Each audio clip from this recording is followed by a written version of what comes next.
All right. So, as we're getting closer and closer to the new year, I'm pretty sure a lot of people are going to try to come up with New Year's resolutions. I keep it usually simple. My New Year's resolution is for year over year to make more money than I did the last year. I keep it nice and simple. That new year, new me nonsense that a lot of people try to stick to, usually that never really happens. So it's like if you're going to have a goal, it should be an achievable goal. They call them a SMART goal, something that is realistic, something that's achievable, right? Something that you can actually do. Now, fortunately for me, based on the business that I do, it's easy to see higher income year over year. So that has never actually been a problem for me. It hasn't been a problem for me for at least the last 15 years. What I will say is that last year I spent a lot of money. The Maldives trip alone, that basically was close to $10,000 for the two of us, business class and this, that, and other. So that was expensive. The stay in Maldives was expensive, and then this Bora Bora trip is probably going to end up costing about the same amount. But then there were other things that I bought, like I bought my mother. I made a video. I bought my mother, my parents, brand new bed, brand new bed set. I got my mom some stuff for her, make herself more comfortable and this, that, and other. That cost me a couple thousand right there. I bought my brand new Desert Eagle L5 New York State compliant Desert Eagle pistol. That by itself was like 2,100. Basically, came out to like $2,500 when you add up the ammo that I bought. What else? Now, the thing about it is, I already know that whatever budget I set for myself is going to probably get busted simply because of the trip that I'm planning to Bora Bora. And on top of that, the fact that I'm waiting for Cadillac to deliver my new Cadillac Lyric all-wheel drive. Now, I'm trading in my Jeep towards that, and my Jeep holds about $30,000 to $35,000 worth of value. I don't know what the final number will be because as they've made me wait, I've put more miles onto the truck. So basically, I think I'm at like close to 82 at this point. So the thing about it is, as the market changes, the Blue Book value, as long as they honor the Blue Book value. Now, Mercedes offered me a solid 30,000, so I think Cadillac should have no problem doing that. But I won't know until the trade is done. So the thing about it is, I can't even plan on that because I don't even know what the numbers are going to finally look like. Like, I have no idea how much I'm going to put down. I have no idea how much I'll have to spend out of my savings. So, my recommendation to most people, it's like if you're setting up your New Year's resolutions, the simplest thing that you can do, the simplest resolution that you can have, earn more, spend less, and invest the difference. Earn more, spend less, invest the difference. It's the simplest New Year's resolution you could have. You can't go wrong with that. Earn more money, save more, invest the difference. And the question is, how will you invest it? Now, I personally think real estate is probably the absolute best, most practical and safest way to do it. I understand that a lot of people want to be involved in stocks and stock market and everything. Hopefully, you've matured enough that you understand that crypto is dead and it's not coming back. But if you haven't matured that much, I'm pretty sure you can figure out ways to gamble away your money until it evaporates. As far as stocks, energy is definitely going up. It's definitely going up. There are a couple of things you have to remember. First of all, the Chinese government and the Chinese manufacturing infrastructure is pretty much still shut down at this point. They're trying to re-engage it, but for the most part, it's still shut down at this point. So that right there has a lot of repercussions on not only their economy, but the American economy as well. So China is not using as much energy as it should be using right now, which means that energy prices are low, partially because of that. The other thing you have to remember is because of the Russia versus Ukraine incursion, America stopped importing cheap Russian oil. But Russia was not fazed by that because they started selling oil and energy to the other countries surrounding it, Pakistan, Bangladesh, India, China, so forth and so on. Basically, India, China, and Russia basically control all of Asia, no matter how you slice it. They basically run Asia and Southeast Asia. America sees some of that money, but the thing about it is those three countries, they call it BRICS. They call it Brazil, Russia, India, China, South Africa. They are so powerful in their spheres of influence until America can't stop them from trading with other people, even when they try to impose sanctions, which is a beautiful thing because I'm tired of Americans' racist sanctions on these other countries. Someday, Venezuela and Cuba will be able to break free, but that might take longer because they're so close to America, they don't really have much of a choice. Venezuela has a better chance of breaking free than Cuba does. But this is about you. This is about how you're going to improve your finances. So these are a couple of tips that they give. I'm not going to read off the whole thing. I can always give you the URL. You can read it yourself. So they say, what are 6 ways to get your finances ready for a new year? So the first thing they say is dust off your budget. Re-examine your budget ahead of a new year.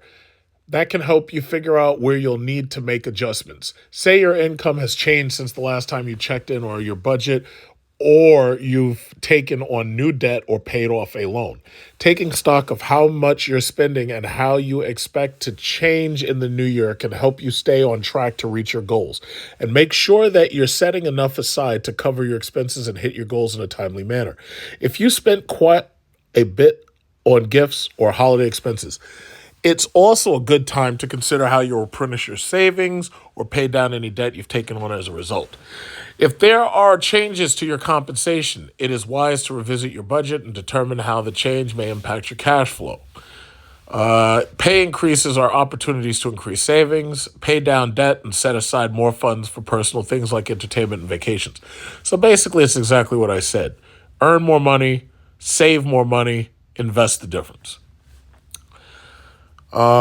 It says you can maximize your retirement contributions. Now, one of the problems that I have with retirement contributions, now I absolutely believe that you absolutely should have retirement contributions. The only problem that I've had is, especially in times of down markets, people lose a lot of money out of their 401ks.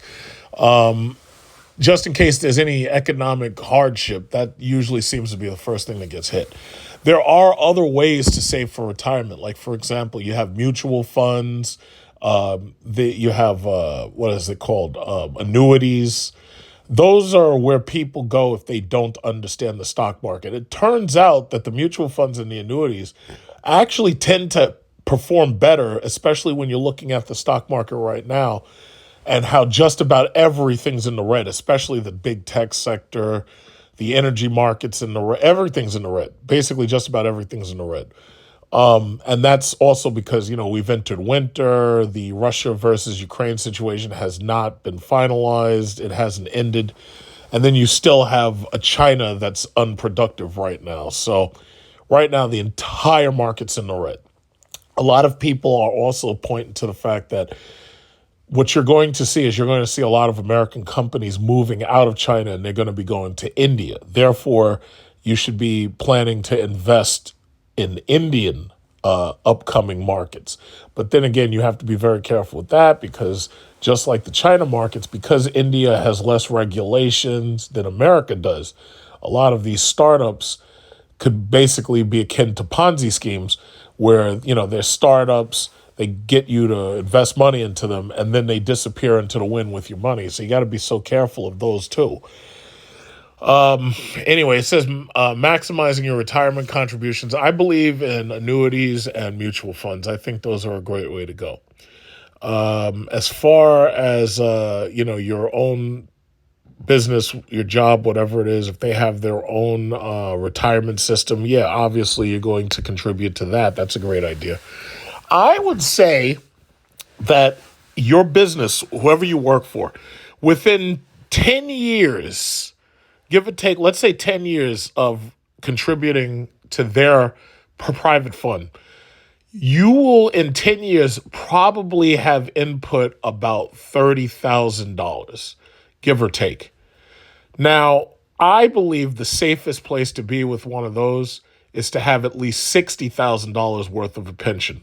If you have at least $60,000 worth of a pension, hopefully you're also paying down your real estate so that this way your home is paid off by the time you retire and it won't be a burden on you. But I would say at least $60,000 is where you want to be. But it depends how much you make. It also depends where you live. It depends what your region is. But I think most people who pay into one of these plans for about 10 years are going to be somewhere around the $30,000 mark. But if you can, $60,000 is what you want to have. So you want to have at least $30,000 in the private fund, and you probably want to have at least $30,000 in a tax deductible, or I shouldn't say a tax deductible, I should say a TDA, a tax deferred annuity. So if you have 30,000 and 30,000, it will continue. It's not going to stay at 30,000. It's going to continue to grow because you're still getting income on the interest and you've got diversified equity and whatnot. I could actually read down the list of these things because I have some manuals and some guides and stuff. But for the most part, I would say your businesses or whoever you work for, you should have at least $30,000 in a qualified pension plan. But then on top of that, you should have at least $30,000 in a tax-deferred annuity. At least $30,000 in tax-deferred annuity. Where else are we? Make plans for your holiday bonus. Some people get a holiday bonus, some people don't. It says if you received a year-end bonus from your employer, you may be tempted to blow it on a end-of-year trip. Yeah, like somebody like me who says, yeah, fuck it, I'm going to Bora Bora. Or gifts or some other impulse buy. Like one of you dumbasses is probably still hunting for a Hellcat or some shit. Now these cars are fucking played out. These cars are like 12 years old and you're still trying to get it because your ego demands it. It's like if you could just be patient and not, it's like save your money, better things are coming. Instead of you trying to go run out there and buy a fucking gas guzzler just because you see people like me who already have one or had one. Please, just be patient. It says maybe you're close to paying off your auto loan, and that extra boost can help you get to the finish line. Maybe you have lingering credit card debt that is costing you hundreds in interest charges month over month. Using that money wisely now can pay off in the long run and help you save. As far as I'm concerned, and this has always been a rule, if you've got more than like $2,000 worth of credit card debt, you shouldn't be investing anything. You should be using your money to pay off that credit card debt first. And once you pay it off, you should be keeping it paid off. I pay off my credit cards every other night. It usually takes, 24, possibly 48 hours for some charges to post.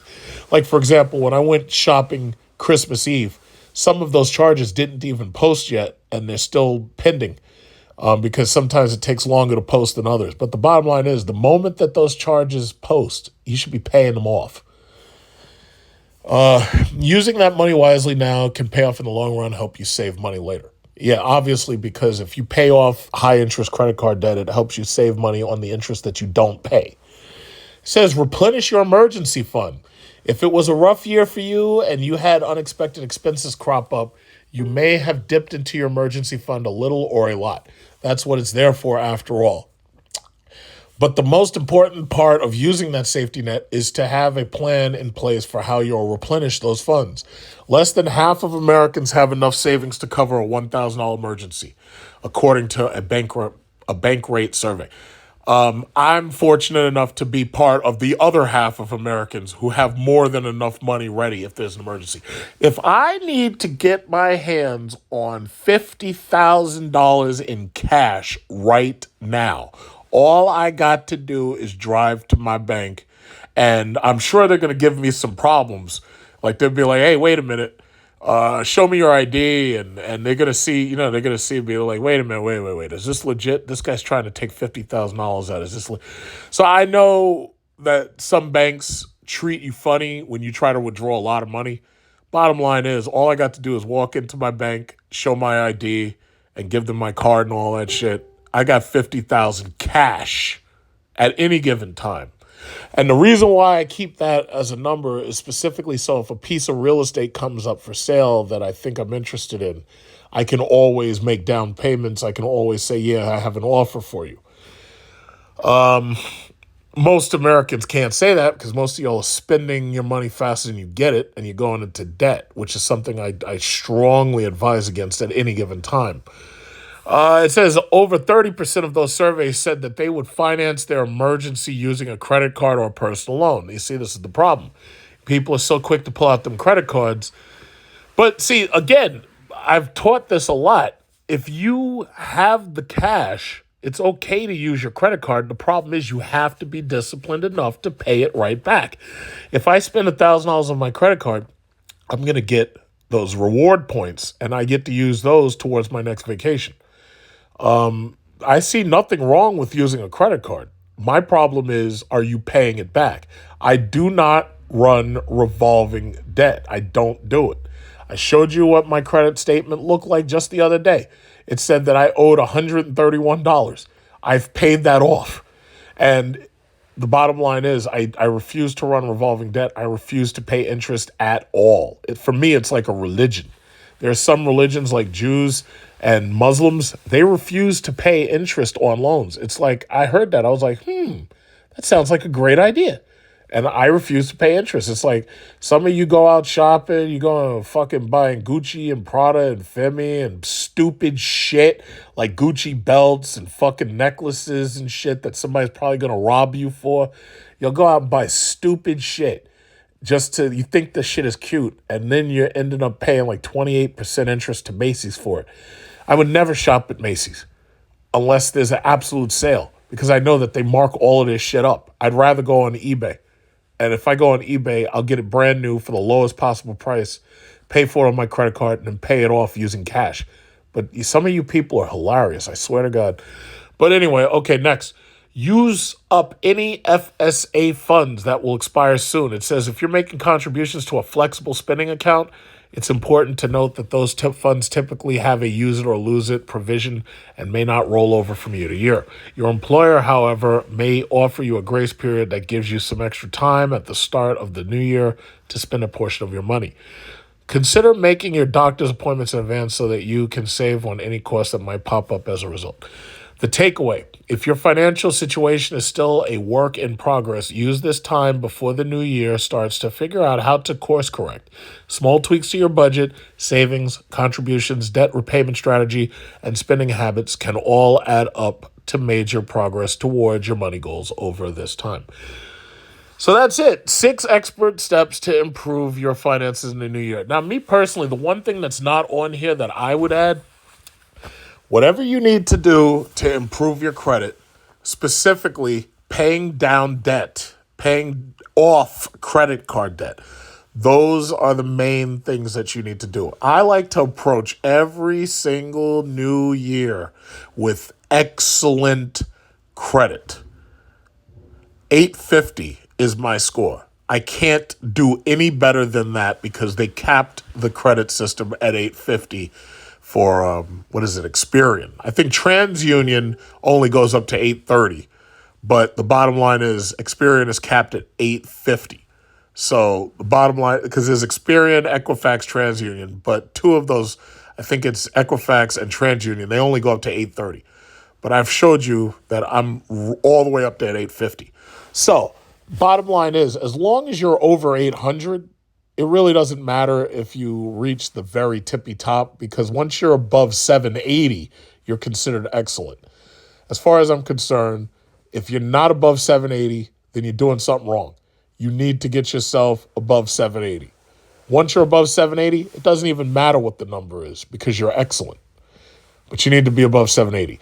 I approach everything with excellent credit. If I want to do something right now, like if I saw a property that's for sale that I want to buy, all I got to do is go throw on my clothes, go up to that office and sit down. Hey, boom, right here, 780 or above. No, I got 850, homie. And then show them that, and they'd be like, "Oh, 850, holy shit!" I'd be like, "Can we get your tax returns for the last 3 years?" Okay, no problem. Here's my tax returns for the last 5 years, bitch.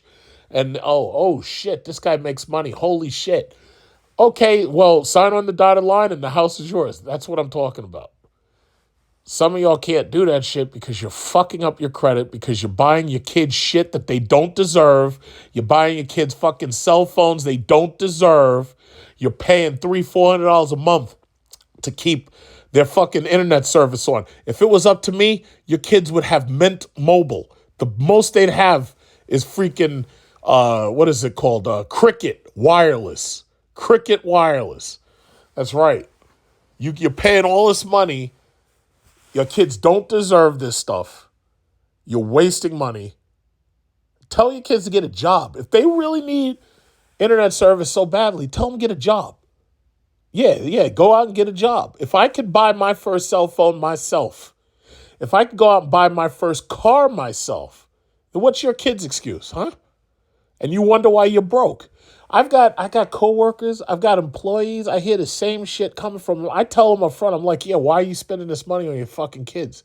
In fact, a lot of the stuff that you're buying, you shouldn't be buying at all. It's like, you can't keep up with me. You can't keep up with the Joneses.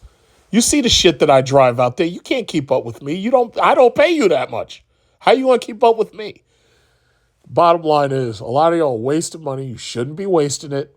And the problem is, y'all be watching Susie Orman and she tells you, oh, no, you can't afford that. Then you turn her off. Then you go over to Dave Ramsey. He tells you, no, you shouldn't do that. Then you turn him off. Problem is, some of you people just don't get it. And you're paying Disney Plus, Netflix, Paramount. Y'all got all these goddamn fucking things per month that you're paying. And then you pay a $300 or $400 cell phone bill. And then y'all have the nerve to complain when you're broke. And I'm like, there's a reason you're broke. It's because you handed all your money over to Disney Plus. That's why you're broke. It's like it takes me about 2 minutes. When I sit down with a client and I read their credit report, it takes me like 2 minutes to figure out how they fucked up. It doesn't even take that long. It's like, wait a minute.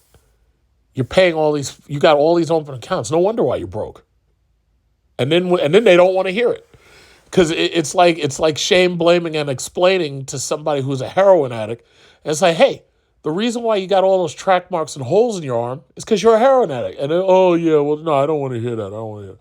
It's like, okay, well, go out there and get high. And then when you get that hot dose and you're dead, then don't say I didn't warn you. It's like, I don't understand. Some people just, I don't know what it is. It's like some people just don't listen. But whatever. It's not my money. It's not mine. As long as it's not mine, as long as it's not my tax dollars, I ain't got no problem. You do whatever you want. So you need to improve your credit. Some services that you're getting, you may need to cancel them. Yeah, that's right. If you got a Verizon phone bill coming in there because you're on a family plan and that shit's costing you more than $300 a month, maybe you should consider canceling that shit. I had a client who exactly had that exact problem. And I convinced them to switch from Verizon to they got Verizon for themselves, and then for their kids, they got them on that cheap ass, what is that shit called? Metro PCS, where you pay them $50 a month for unlimited text, talk, and data or something.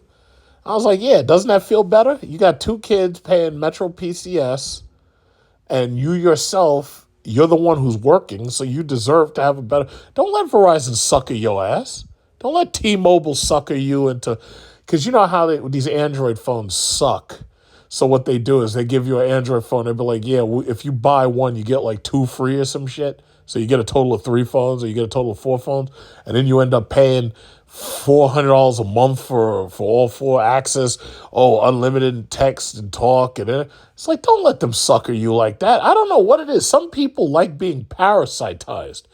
I just made this story just a minute ago. The last video I just made about this bullshit called living apart together, where people are stupid enough to allow themselves to be married to somebody that they don't see because they live in somewhere else, and they probably getting their cheeks clapped by somebody else, and they're not even there cooking and cleaning for you and doing nothing for you. It's like, why are you married? It's like, stop letting yourself be parasitized. What's wrong with you? So you got to look at your budget. You got to clean up your budget. You got to look at your credit. You got to clean up your credit, pay off your debt. As far as investments go, I guess I could end with that. As you can see, when I say that the market's in the red, the whole market's in the red. The Dow is like down to 33,000. This is all part of the Joe Biden economy. I'm pretty sure if Trump was still in office, it wouldn't be this bad. I'm fairly certain. But they pulled out that COVID in order to sucker him out of having a presidency. They got rid of him. So anyway, the gold market is about $1,812 right now. Peter Schiff, who I do follow, I agree with him that Bitcoin is trash and cryptocurrency is trash. I agree with him on that. But where I disagree with him is that people are going to take their money and put it towards gold. Because as far as I've seen, gold already had its bull run and it couldn't hold $2,000. So my thing is, most people, what they're attracted to is they're attracted to the get-rich-quick scheme of cryptocurrency. But guess what? That's dead. Federal Reserve raised interest rates.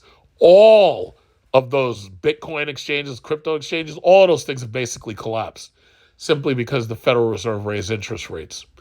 They can't borrow money at 0% interest anymore. They can't do it. So all of those things collapsed. Scam, bankrupt, fraud, scam, bankrupt, fraud, his ugly ass cut man, Mega Man 2 looking girlfriend. They're flipping on each other. Like, she's about to flip on him. And I want you to notice the media is treating these bastards with kids' gloves. I will be very, very happy when they both get convicted of fraud. They're obviously guilty of wire fraud.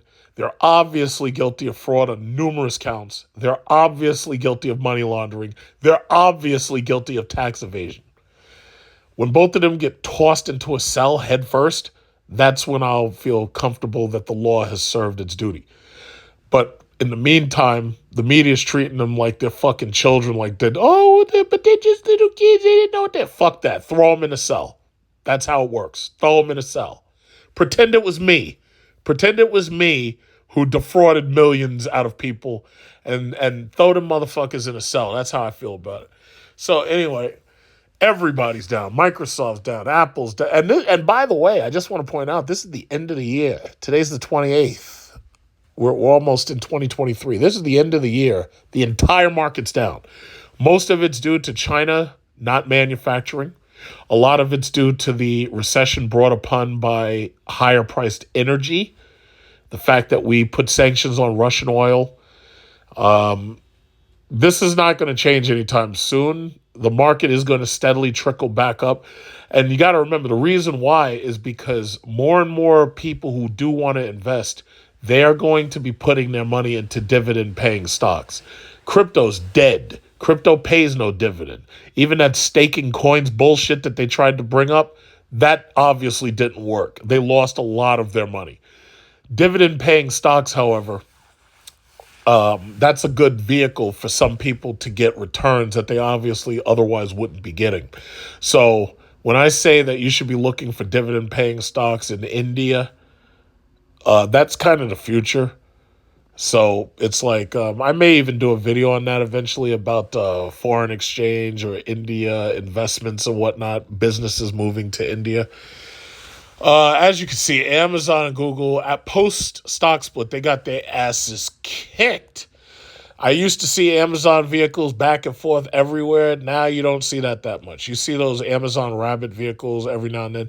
But that's not to say that this is going to continue very long. Once the market really opens back up and once China gets this COVID shit under control, which, God knows when that'll be, I think most of these things will return to glory. The same thing goes for Tesla. Right now, Tesla is not delivering or manufacturing vehicles as quickly. Their China Tesla vehicle production is down. And if you think about it, this is exactly how 2019 ended.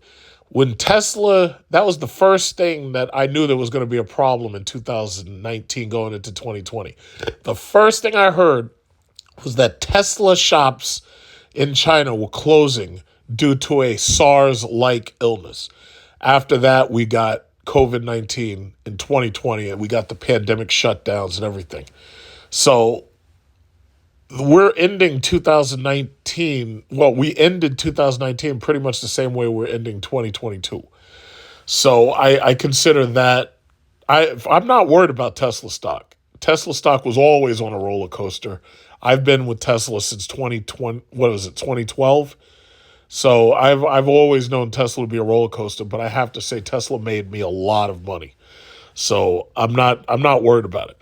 Intel and Micron I do like because Micron, they're investing with the Chips Act to make Intel and Micron big players. AMD is down, but when I told you to buy AMD, it was at $50. So it was like what, $48, $50 when I told you to buy it years ago. So technically, you're still up, even though its high was like 100 and something from the point I told you to buy. But then when you look at all this crypto shit, the fucking Bitcoin can't even hold 18,000, can't hold 17,000. This shit is done. All of this shit is done, and good riddance. Good riddance. All this malinvestment. Good riddance. I remember people run up to me, oh yeah, look at me, I bought Ethereum, I bought whole Ethereums. Now they've lost like fucking half their money. If you bought Bitcoin, when I was saying, no, you shouldn't buy that shit, you've lost 65% of your value. Good for you. But the rest of the market's not. I have to say, with my Berkshire B, I am up on Berkshire B. I'm happy to see that. I'm going to hold Berkshire B for like 10 years, and hopefully it continues to appreciate. But I don't think Warren Buffett will be here to see it. He'll be dead within 2 years because that man is old and everything. He had his bull run already. Facebook is still considerably down. Good for them. I hate Facebook and Zuckerberg. Good for them. There are lots of other opportunities. Roku is down right now.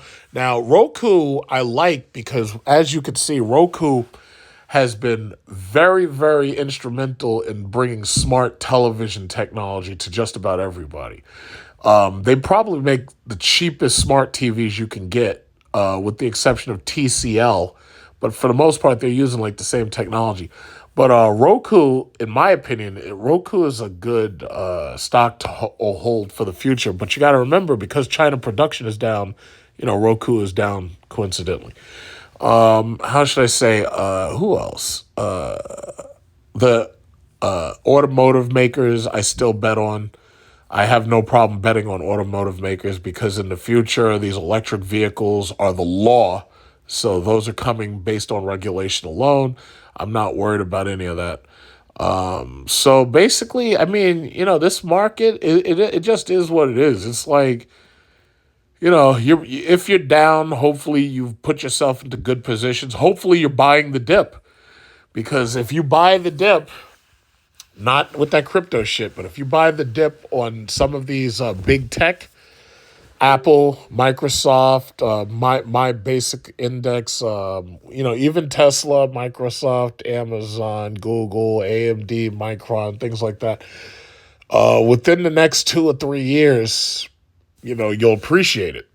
But the bottom line is sometimes buying the dip makes a lot of sense, except in the terms of crypto. Crypto's fucking useless. It has no intrinsic value whatsoever. It's garbage. I think it's proved it's garbage.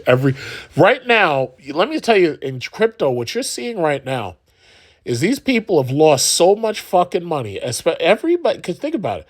You had El Salvador buying the dip at fucking $50,000 for Bitcoin. Elon Musk buying the dip in between $50,000-$55,000, up to $60,000. This guy's buying.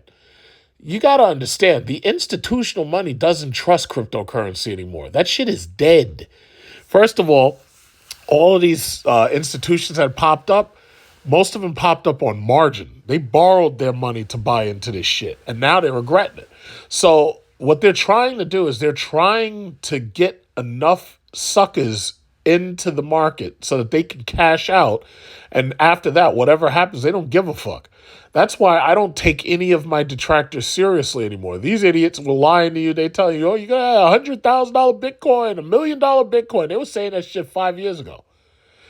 So the reality is now that they've lost 65 to 70% of their value, they're doing anything and saying anything they can to try to sucker idiots back into this shit so that they can cash out. But guess what? It's not going to happen.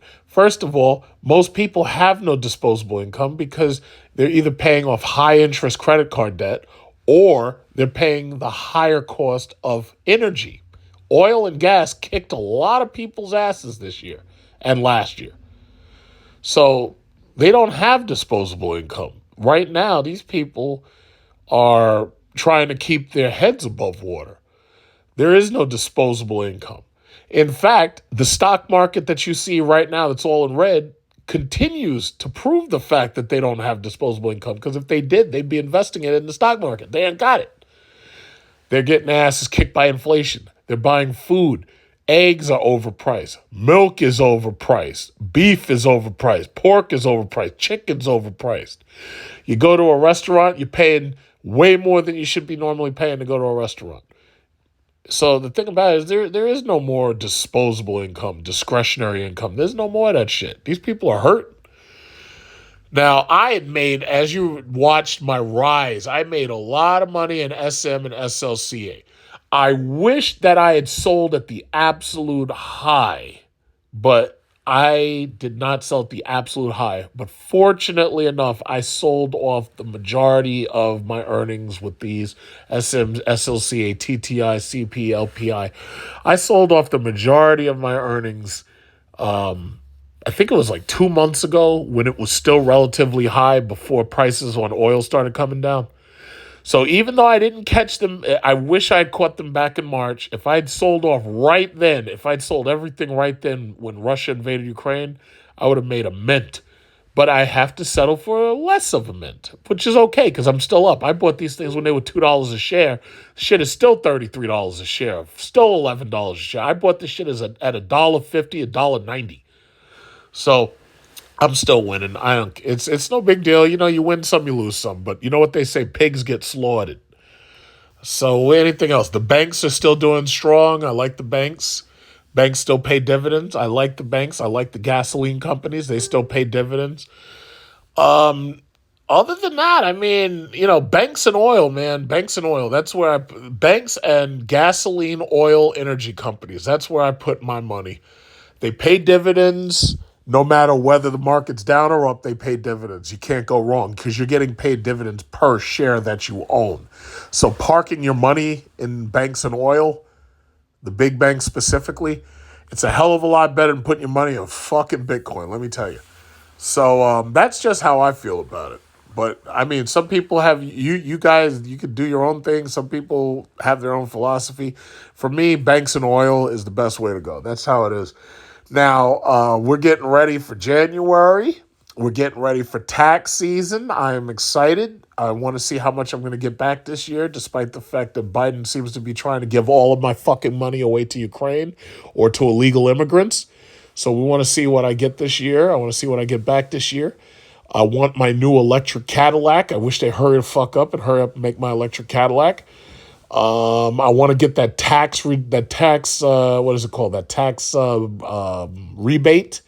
$7,500 of my tax rebate for Cadillac. Unfortunately, I don't get the money until next year because they made us wait into the new year in order to get the car. So if you buy the car, say, what is it, January, February, March, then that means you don't get the tax rebate until fucking 2024. But I want that. I want it now. The fuck I gotta wait. I hate wait. The fuck? I want it now. So, you know, I just gotta wait. So it pisses me off so much. So that's basically that. That's all I really gotta say. It's like this market's a mess, and I think it's gonna get better next year. But a lot of, you know, first of all, these corporations laid off a lot of people. On top of that, a lot of these stores are suffering right now. When I was Christmas shopping, I noticed that these stores were not crowded. I went out Christmas Eve and I was looking at some of these stores. These stores were not by any means crowded. Like I could go right up to the cashier. There was nobody on the fucking line in some of these stores. I went to the malls. I seen people in the mall just to walk around, just to be seen in the mall. These people walking around, their bags, little bags, nothing major, empty bags. A lot of them had no bags. Black Friday shopping was down. Christmas shopping was down. And as you can see, as a result, the entire market is down. Bottom line is, if you've bought into dividend paying stocks, you're still getting your dividends coming.